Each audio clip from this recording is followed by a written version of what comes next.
Breaking news చూస్తున్నాం. UPI యూజర్లకి big shock. UPI transactions పై ఛార్జీలు వేయబోతున్నారట. ఈ ట్రాన్సాక్షన్స్ పై ఆర్బీఐ గవర్నర్ సంజయ్ మల్హోత్రా సంచలన వ్యాఖ్యలు చేశారు. డిజిటల్ పేమెంట్స్ని కొనసాగించాలంటే దానికి అయ్యే ఖర్చును ఎవరో ఒకరు భరించాల్సిందే అంటున్నారు మల్హోత్రా. ప్రస్తుతం యూపీఐ సేవల్ని సబ్సిడీలతో ప్రోత్సహిస్తోంది కేంద్రం. డిజిటల్ పేమెంట్స్తో సర్వర్ ఖర్చులు, సైబర్ సెక్యూరిటీకి భారీగా ఖర్చు అవుతుందంటున్నారు మల్హోత్రా. ఇక వ్యాపార సంస్థల యూపీఐ చెల్లింపులపై మర్చెంట్ డిస్కౌంట్ రేట్ విధించే ప్రయత్నం చేస్తున్నారు. 2000కు పైగా వ్యాపార యూపీఐ లావాదేవీలకి ఎండిఆర్ అంటే ఇక్కడ మర్చెంట్ డిస్కౌంట్ రేట్ అని. సో ఎండిఆర్ అమలు చేస్తే ఒక్కో లావాదేవీపై సుమారుగా ₹6 నుంచి ₹10 వరకు ఛార్జ్ చేసే అవకాశం ఉంది. వ్యక్తుల మధ్య జరిగేటువంటి యూపీఐ ట్రాన్సాక్షన్స్పై ఎలాంటి ఛార్జీలు ఉండవు. కానీ ఎండిఆర్ కలెక్ట్ చేయడానికి లోక్సభలో కేంద్రం కూడా బిల్లు పాస్ చేసింది. సో నిర్ణయం అమల్లోకి వస్తే కనుక కోట్లాది వ్యాపార యూపీఐ లావాదేవీలపైన ఈ ప్రభావం పడబోతోంది. చాలామంది అనుకుంటున్నారు, సో నా ఫోన్లో కూడా UPI transactions like PhonePe, Google pay, Paytm ఇలాంటివి ఉన్నాయి కదా, నేను కూడా కట్టాల్సిందేనా అని చెప్పి ఒక చిన్న మాట చెప్తాను మీకు నేను. సో మీరు ఏదైనా ఒక షాపింగ్ మాల్కి వెళ్ళారు. షాపింగ్ మాల్కి వెళ్ళిన తర్వాత మీరు క్రెడిట్ కార్డ్తో యూజ్ చేస్తే కనుక చాలా కొన్ని షాపింగ్ మాల్స్ కొన్ని బిజినెస్ యాక్టివిటీస్ దగ్గర వాళ్ళు కొంత ఛార్జ్ చేస్తున్నారు. బికాజ్ 1% 2% ఛార్జ్ చేస్తున్నారు, బికాజ్ క్రెడిట్ కార్డ్ యూజ్ చేస్తున్నారు కాబట్టి. యాక్చువల్గా ఫైనల్ కస్టమర్ నుంచి ఈ ఛార్జ్ తీసుకోవాలనేది ఎక్కడా ఉండదు. ఇంక్లూడింగ్ ఆర్బీఐ గైడ్లైన్స్లో అయినా, లేదంటే ప్రభుత్వంలో తీసుకున్నటువంటి నిర్ణయాల దగ్గరైనా ఈ ఫైనల్ కస్టమర్ దగ్గరే ఈ ఛార్జ్ తీసుకోవాలని ఉండదు. బిజినెస్ యాక్టివిస్టులు ఆర్ బిజినెస్ చేసేవాళ్ళు, ఆ మర్చెంట్స్ మాత్రమే ఈ ఛార్జ్ని భరించాలి. సో అదేం చేస్తున్నారు, ఫైనల్ కస్టమర్ మీద రుద్దే ప్రయత్నం చేస్తున్నారు. కస్టమర్ పే చేయాల్సి వస్తుంది. చాలా సందర్భాల్లో, మెజారిటీ సందర్భాల్లో 99.9% సందర్భాల్లో ఫైనల్ యూజర్ దగ్గర నుంచే ఆ ఛార్జ్ వసూలు చేస్తున్నారు. మనమే ఇంట్రెస్ట్లు పే చేయాలి, తర్వాత అక్కడ కట్టినందుకు గాను ఛార్జీలు పే చేయాలి. ఇంత బర్డెన్ ఫైనల్ కన్జ్యూమర్కి ఉండదు జనరల్గా గైడ్లైన్స్ ప్రకారంగా. కానీ ఇక్కడ ఆ ఫైనల్ యూజర్ మీదనే ఈ భారం మోపుతున్నాయి చాలా బిజినెస్ యాక్టివిటీస్. ఇక ఇంకోవైపు ఇప్పుడు యూపీఐ ట్రాన్సాక్షన్లు కూడా. సో చాలామంది మళ్ళీ ఏం చేస్తున్నాం, మనం డైరెక్ట్గా క్యాష్లెస్ ట్రాన్సాక్షన్స్ పోవాలని చెప్పిన ప్రభుత్వ ఆదేశానుసారం అందరం ప్రతి ఒక్కరం ఫోన్పేలు, గూగుల్ పేలు, పేటిఎంలు, లేకుంటే నెట్ బ్యాంకింగ్ అకౌంట్స్లు ఇవన్నీ వాడుతున్న సమయంలో మనం ఏదైనా ట్రాన్సాక్షన్ చేసామనుకోండి, ఇప్పుడు డైరెక్ట్గా ఈ ఎఫెక్ట్ ఎవరి మీద పడుతుంది, కన్జ్యూమర్ మీద కాదు. కన్జ్యూమర్ మీద పడే అవకాశం లేదు. అది ఆర్బీఐ ఆలోచన దిశలో ఉంది, ఇంకా పూర్తిగా ఇంప్లిమెంటేషన్ స్టార్ట్ అవ్వలేదు. బట్ డెఫినెట్గా ఈ షాక్ తగలబోతోంది. అది కన్జ్యూమర్ మీద ఏ రకంగా ప్రభావం పడబోతుందో కూడా మీకు చెప్తాను నేను. సో డైరెక్ట్గా ఏం చేస్తున్నారు, 0.3 to 0.5% అంటే ₹2,000 మనం ఒక ట్రాన్సాక్షన్ చేస్తున్నామంటే దాని మీద 0.3% నుంచి 0.5% వరకు ఒక ఎండిఆర్ని ఛార్జ్ చేయబోతున్నారు. ఎవరి మీద, మర్చెంట్ డిస్కౌంట్ రేట్ అంటే మర్చెంట్ మీద ఛార్జ్ చేయబోతున్నారు. అంటే ఫైనల్ అక్కడ బిజినెస్ చేసే వాళ్ళ మీద మాత్రం ఛార్జ్ ఉండబోతోంది. కానీ ఆ ప్రభావం మళ్ళీ ఏం చేస్తారు వాళ్ళు, మీరు వేసేదానికి ఛార్జ్ పడుతుంది కాబట్టి ఫోన్పే ట్రాన్సాక్షన్ చేశారనుకోండి, ₹2,006 చేయాలి. అక్కడ బిల్ 2,000 ఉందనుకోండి, ₹2,006 చేయాలి, లేదా ₹2,010 చేయాలి. అంటే ఆ బర్డెన్ మళ్ళీ ఫైనల్గా కన్జ్యూమర్ రుద్దే ప్రయత్నం. సో ఆర్బీఐ గైడ్లైన్స్ ఇప్పుడు ఏమున్నాయి, సో కొంచెం సైబర్ డేటాబేస్ మెయింటైన్ చేయడానికి కానీ, సైబర్ నుంచి తట్టుకోవడానికి కానీ, దానికోసం ఈ ఆన్లైన్ ట్రాన్సాక్షన్స్ వల్ల అధిక భారం పడుతోంది. కాబట్టి ఈ భారం నుంచి తగ్గించుకోవడం కోసం ఆ మర్చెంట్ మీద కొంత మనం ఎవరి మీద భరించాల్సిందే అనే రకంగా ఆర్బీఐ గవర్నర్ సంజయ్ మల్హోత్రా చెప్తున్నమాట.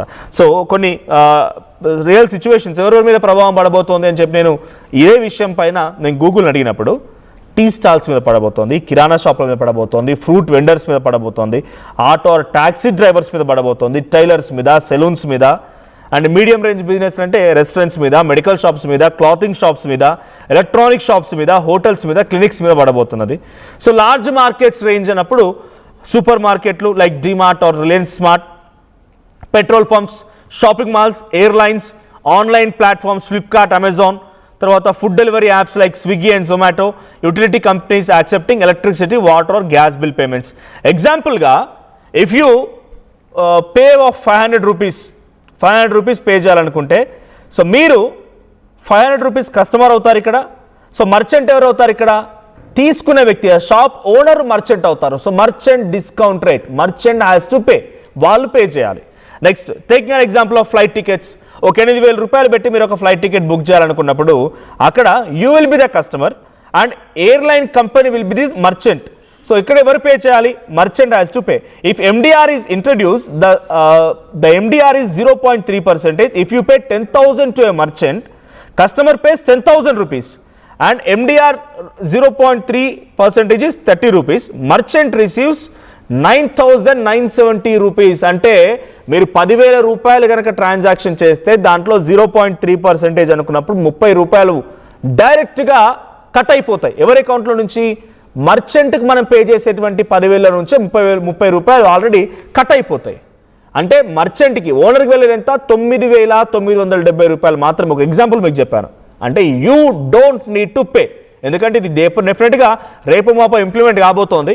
ఇది ఫైనల్గా కస్టమర్స్ మీద రుద్దే ప్రయత్నం షాప్ కీపర్స్ కానీ లేకుంటే బిజినెస్ యాక్టివిటీస్ కానీ చేయబోతున్నాయి. 20 రూపాయల ఛాయ్ తీసుకోండి మీరు. సో 20 రూపాయల మీద పడదా ఇంపాక్ట్ అనేది? 2,000 పైనే ఉంటుంది. జస్ట్ టేకింగ్ అన్ ఎగ్జాంపుల్, నేను ఇవన్నీ చిన్న చిన్నవి చెప్తున్నాను. మీరు ఎక్కడ రెస్టారెంట్స్కి వెళ్ళినప్పుడు 2,000 పైన ఒక 2,500 2,700 పడింది అనుకోండి. అక్కడ మీరు ఎగ్జాంపుల్ 0.3% ఎంతో కొంత పే చేయాలనుకున్నప్పుడు మీరు పే చేయాల్సిన అవసరం లేదు. That does not include in your bill. మీ బిల్లో అది ఉండదు, అవతల వాళ్ళకి మాత్రమే. సో ఈ బర్డెన్ని సైబర్ నుంచి తప్పించుకోవడానికి, డేటాబేస్ మెయింటైన్ చేయడానికి, ఈ బర్డెన్ నుంచి తప్పించుకోవడం కోసం మాత్రమే ఈ ప్రయత్నం జరుగుతుందని సంజయ్ మల్హోత్రా చెప్తున్నారు, ఆర్బీఐ గవర్నర్. ఒకసారి ఆర్బీఐ గవర్నర్ మాట్లాడారు ఈ విషయాలపైన. ఆయన ఏం మాట్లాడారో చూద్దాం. Now the committee is still carrying out the amendment. The costs have to be paid by someone. I mean, it's the public. We all want, that this public infrastructure should continue to strengthen, become more efficient, etc. We continue to do that. That's our primary focus as of now. Let's wait and watch for further developments on this. I don't have anything more to add. Please keep in mind also that ultimately it is the consumer in some way or the other who's paying it already. So it may not be the same consumer. It may be, the general economy, and you don't get to see it directly. But already it's, to answer partly, your question, whether it gets passed on, and somehow, it's already getting passed on. It may not be directly on to the user pays principle, but someone is paying the cost. This is what I meant. Someone will have to pay the cost. I said this earlier, and even now I'm saying. So what is important is that we continue to invest and we continue to find the means, whether it is through MDR or other things. I think those are matters of detail. Let's wait and see how the situation evolves going forward. Right now. So in order to reduce the burden, so we have to introduce the MDR అని చెప్పి RBI governor చెప్తున్నమాట. So దీనికి సంబంధించి మరిన్ని detailed updates ప్రతినిధి మధు అందిస్తారు. Madhu, so ఏం జరగబోతోంది? ఎప్పటి నుంచి ఇంప్లిమెంటేషన్లోకి వచ్చే అవకాశం ఉంది? ఇది ఇంప్లిమెంట్ అయితే డెఫినెట్గా ఈ ప్రభావం కన్జ్యూమర్ మీద పడకుండా ఉండడానికి ఎటువంటి గైడ్ లైన్స్ని ఆర్బీఐ రూపొందించబోతోంది? ఎగ్జాక్ట్లీ. ప్రపంచంలోనే యూపీఐ పేమెంట్లలో నెంబర్ 1 పొజిషన్ లో ఉంది, మొదటి స్థానంలో ఉంది ఇండియా. 2016లో స్టార్ట్ అయింది యూపీఐకి సంబంధించినటువంటి యూనిఫైడ్ ఇంటర్ఫేస్ సంబంధించినటువంటిది పేమెంట్ ఇంటర్ఫేస్. ప్రస్తుతం ఇతర దేశాల్లో కూడా, బ్రిక్స్ దేశాల్లో కూడా దీన్ని ఇంప్లిమెంట్ చేయాలనేటువంటి ఒక ప్రతిపాదనను కేంద్ర ప్రభుత్వం చేస్తా ఉంది. ఇంతవరకు బానే ఉంది. ఇంత పెద్ద ఎత్తున డిజిటల్ పేమెంట్స్, ప్రపంచంలో జరుగుతున్న డిజిటల్ పేమెంట్స్ లో ఇండియా నుంచి జరుగుతున్నటువంటి డిజిటల్ పేమెంట్స్ 50%, 50% డిజిటల్ పేమెంట్స్ మనమే ఇండియాలో వినియోగిస్తా ఉన్నటువంటి పరిస్థితి. దానికి రీజన్ చాలా ఈజీగా యాక్సెసబుల్ గా పేమెంట్ చేసేలా, ప్రతి ఒక్కరూ వినియోగించేలా అంత ఈజీగా ఉండడమే దీనికి ఇంత ఆదరణ లభించడానికి కారణం. ఇన్ని లక్షల కోట్ల ట్రాన్సాక్షన్ జరుగుతా ఉంది ఒక్కొక్క నెలలో. కాబట్టి దీని భారం అంతా ప్రస్తుతం కేంద్ర ప్రభుత్వం భరిస్తా ఉన్నటువంటి సిచ్యువేషన్ ఉంది. కాబట్టి దీనిపైన ఫోకస్ చేస్తున్నట్టుగా తెలుస్తా ఉంది. దీనిపైన కూడా, పేమెంట్ పైన కూడా కాస్త చెల్లింపులకు ఒక్కొక్క ట్రాన్సాక్షన్ కి ఛార్జ్ చేసేలాగా దీనిపైన చర్చ జరుగుతా ఉంది. ప్రస్తుతానికి డైరెక్ట్ గా వినియోగదారుల పైన భారం పడకుండా ప్రస్తుతానికి ఫ్యూచర్ లో దీన్ని ఇంప్లిమెంట్ చేయాలి, 2,000 రూపాయల కంటే ఎక్కువ ట్రాన్సాక్షన్ చేస్తే అనేటువంటి చర్చ జరుగుతుంది.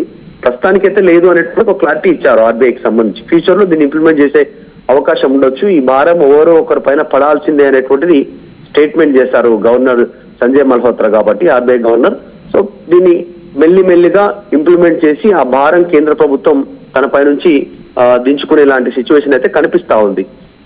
ఈ డిజిటల్ పేమెంట్స్ సంబంధించి చాలా ఈజీ యాక్సెస్ గా ఉండడం. ఎగ్జాంపుల్, ₹1 నుంచి ₹1,00,000 వరకు డిజిటల్ పేమెంట్లు చేయొచ్చు. ప్రస్తుతం లిమిటెడ్ ₹1,00,000 వరకు ఉంది యూపీఐ పేమెంట్లకు సంబంధించి. దాన్ని కూడా పెంచే ఆలోచన చేస్తా ఉన్నారు. ఇప్పటికే కొన్ని బ్యాంకులు కొంతమేర పెంచే ప్రయత్నం చేస్తా ఉన్నాయి. సో దీన్ని ఇంకా పూర్తి స్థాయిలో 4 నుంచి 5 లక్షల వరకు పర్ డే ట్రాన్సాక్షన్ చేసుకునేలా మొబైల్ ద్వారానే అనేటువంటిది ఆలోచన చేస్తా ఉన్నారు. ఫ్యూచర్ లో 2,000కు పైగా డిజిటల్ పేమెంట్ చెల్లింపులు చేస్తే వ్యాపార లావాదేవీలకు సంబంధించి అక్కడ ఉన్నటువంటి వాళ్ళ ద్వారా MDR ద్వారా కొంచెం రుసుము వసూలు చేయడానికి ఆ భారం కేంద్ర ప్రభుత్వం పైన పడకుండా సర్వర్స్ కానీ దానికి సంబంధించినటువంటి అయ్యేటువంటి ఖర్చు భరించాలి అనేటువంటిది ప్రజలే చెల్లించేటువంటి వారే భరించాలనేటువంటి ఒక సూత్రప్రాయంగా నిర్ణయం చర్చ జరిగింది. ప్రస్తుతానికైతే లేదని చెప్తా ఉన్నారు. సో ఫ్యూచర్ లో ఖచ్చితంగా వసూలు చేసేటువంటి అవకాశం అయితే కనిపిస్తా ఉంది. Right, thank you Madhu. So డెఫినెట్గా ఫ్యూచర్లో వెరీ ఫ్యూచర్లో డెఫినెట్గా జరగబోతోంది ఇంప్లిమెంటేషన్. అయితే చూడండి, డిమానిటైజేషన్ వచ్చిన తర్వాత నుంచి డిమానిటైజేషన్ అనేటువంటి ఒక అంశాన్ని తీసుకొచ్చింది దేనికి? బ్లాక్ మనీని వెలికి తీయడం కోసం, విదేశాలటువంటి మూలుగుతున్నటువంటి ఆ నోట్లని మన కరెన్సీని మొత్తాన్ని బయట తీయడం కోసం నోట్లని మొత్తాన్ని కూడా రద్దు చేసి ఆన్లైన్ ట్రాన్సాక్షన్ స్టార్ట్ చేయాలి. నోట్ రద్దు ద్వారా బ్లాక్ మనీ మొత్తం బయటకు వస్తుందన్నారు. మరి ఆ బ్లాక్ మనీ ఎంత మొత్తంలో వచ్చిందో అఫీషియల్ రికార్డ్స్లో అయితే ఎక్కడ కూడా అవైలబుల్గా లేదు. Speaking about the same thing, online transaction start చేయాలి. ఆన్లైన్ ట్రాన్సాక్షన్స్ ద్వారా ఏమవుతుంది? ఆన్లైన్ ట్రాన్సాక్షన్స్ ప్రతి ఒక్కరు ఇంప్లిమెంట్ చేయాలి. ఆన్లైన్ ట్రాన్సాక్షన్ చేయాలంటే స్మార్ట్ ఫోన్ తప్పనిసరి, ఇంటర్నెట్ తప్పనిసరి, ఇవన్నీ కూడా హ్యాబిచుయేట్ అయితే మనము టెక్నాలజీతో ముందుకు వెళ్ళాలని చెప్పుకొచ్చారు. సో ఆన్లైన్ ట్రాన్సాక్షన్స్లో కూడా ఒక లిమిట్ పెట్టారు, 10,000 1 lakh. ఆ తర్వాత చేయడానికి ఉండదు. మనం ఎక్కడైనా ఇప్పటికీ మీరు వెళ్ళి చూడండి, మీరు ఎవరైనా క్యాష్ డిపాజిట్ చేయాలనుకుంటే మీరు వెళ్ళి మెషిన్ ఉపయోగించండి అంటున్నారు, కానీ బ్యాంకులో ఎక్కడ కూడా అఫీషియల్గా క్యాష్ డిపాజిట్ చేసుకోవడం లేదు. బ్యాంక్ దగ్గరికి వెళ్ళినా కూడా మీరు మెషిన్స్ ఉపయోగించండి, మెషిన్లో డిపాజిట్ చేయమంటున్నారు. అటువంటి పరిస్థితి వచ్చింది. బ్యాంక్లో క్యాష్ డిపాజిట్ చేయడానికి ఒకవేళ మీరు బల్క్గా చేయాలనుకున్నా కూడా హోమ్ బ్రాంచ్కి వెళ్ళండి. మీరు ఎక్కడైనా ఊర్లో ఉన్న వాళ్ళు హైదరాబాద్లో డిపాజిట్ చేయాలనుకున్నారనుకోండి, ఇక్కడ డిపాజిట్ చేయడానికి పరిస్థితి లేదు. సో అటువంటి పూర్తిగా క్యాష్లెస్ వైపుగా అందరినీ నెట్టేసి క్యాష్లెస్ వెళ్ళిన తర్వాత, కార్డ్స్లోకి వెళ్ళిన తర్వాత ఇప్పుడు ఛార్జీల పేరిట మోర్త మోగించబోతున్నారు. ఈ ఛార్జీలు డైరెక్ట్గా కిరాణా షాప్ల పైన, బిజినెస్ యాక్టివిటీస్ పైన పడతాయి అనుకుంటే పొరపాటే. నేను ఇందాక ఎగ్జాంపుల్ చెప్పాను, మీకు క్రెడిట్ కార్డ్ ఎగ్జాంపుల్ తీసుకుంటే, క్రెడిట్ కార్డ్ మీరు ఆ ఇంట్రెస్ట్ అమౌంట్ పే చేస్తున్నారు కాబట్టి బ్యాంక్ ఇంట్రెస్ట్ వెళ్తుంది. దీంట్లో నుంచి కొన్ని RBI గైడ్లైన్స్ రకరకాలుగా దాని బెనిఫిట్స్ తీసుకుంటారు. గవర్నమెంట్ కూడా కొంత దీంట్లో ట్యాక్స్ రూపంలో తీసుకుంటూ ఉంటుంది డెఫినెట్గా. సో ఇప్పుడు మరి మళ్ళీ ఈ అదనంగా ట్యాక్స్ ఏంటి? ఈ అదనంగా ట్యాక్స్ ఎవరి మీద వేయాలి? బిజినెస్ యాక్టివిటీస్ మీద వేయాలి. కానీ బిజినెస్ వాళ్ళు ఏం చేస్తారు? మీరు క్రెడిట్ కార్డు వాడుతున్నారు కాబట్టి 1% 2% డెఫినెట్గా మీరు పే చేయాల్సిందని చెప్పి 1-2% కూడా మన దగ్గర నుంచి లాగే ప్రయత్నం. ఇప్పుడు ఫోన్పే ట్రాన్సాక్షన్ విషయంలో జరిగేటువంటి next further MDR 0.3% to 0.5% about transactions of 2,000 rupees. ఆ బర్డెన్ కూడా ఫైనల్ కస్టమర్ మీదనే పడడానికి ఎక్కువగా అవకాశాలు ఉన్నాయి. ఈ కంటిన్యూస్ ఒకదాని తర్వాత ఒకటి డిమానిటైజేషన్, ఆన్లైన్ బ్యాంకింగ్, ఆన్లైన్ నుంచి మళ్ళీ ఇంకొకటి నుంచి ఛార్జీలెస్ మోత, అంటే ఏదో రకంగా డబ్బులు గుంజే ప్రయత్నం అయితే జరుగుతుంది అనేది ఫైనల్ కన్జ్యూమర్గా మీకైతే అనిపిస్తోంది కదా. సో మీ అభిప్రాయం ఏంటి? కామెంట్ చేయండి. But already it's, to answer partly, your question, whether it gets passed on, somehow, it's already getting passed on. It may not be directly on to the user pays principle, but someone is paying the cost. This is what I meant. Someone will have to pay the cost. I said this earlier, and even now I'm saying. So what is important is that we continue to invest and we continue to find the means, whether it is through MDR or other things. I think those are matters of detail. Let's wait and see how the situation evolves going forward. Right now, the government is still బోనాల పండుగ జోర్దార్గా చేయాలని ఆలోచన చేస్తున్నారా? అయితే Kisan fashion mall లా అద్రిపోయే ఆఫర్లున్నాయి. జోర్దార్గా shopping చేయండి. పండుగ అయినా, దావత్ అయినా, పట్టైనా, ఫ్యాషన్ అయినా, కిసాన్ ఫ్యాషన్ మాల్. ఏం కొన్నావురా? అమ్మకి 10, అత్తమ్మకి 6, అమ్మమ్మకి 4 కేజీలు చీరలు మావా. అబ్బో, ఇక్కడ కేజీ చీరలు కొంటే అర కేజీ చీరలు ఫ్రీ అంట. Churidar, men's wear, kids wear, 1+1, 2+1 మస్తు ఆఫర్లు ఉన్నాయి. మరి ఇంకా మాంగళ్య ఆషాఢం కేజీ సేల్ అంటే తెలుసు కదా. మాంగళ్య షాపింగ్ మాల్, కేజీల్లో సేల్, టన్నుల్లో ఆనందం. అందరికీ నమస్కారం. నేను మీ అనసూయ భారద్వాజ్. ఆషాఢ మాసం సందర్భంగా మన కాసం ఫ్యాషన్స్ ఏపీ అండ్ తెలంగాణలోని 24 స్టోర్స్ లో సరికొత్త ఆఫర్స్ తో మీ ముందుకు వస్తుంది. అంతేకాకుండా ఈ ఆషాఢ మాసంలో మన ప్రత్యేకత, కిలో చీరలు కొనండి, అర కిలో చీరను ఉచితంగా పొందండి. Pure in its form with grace made noble.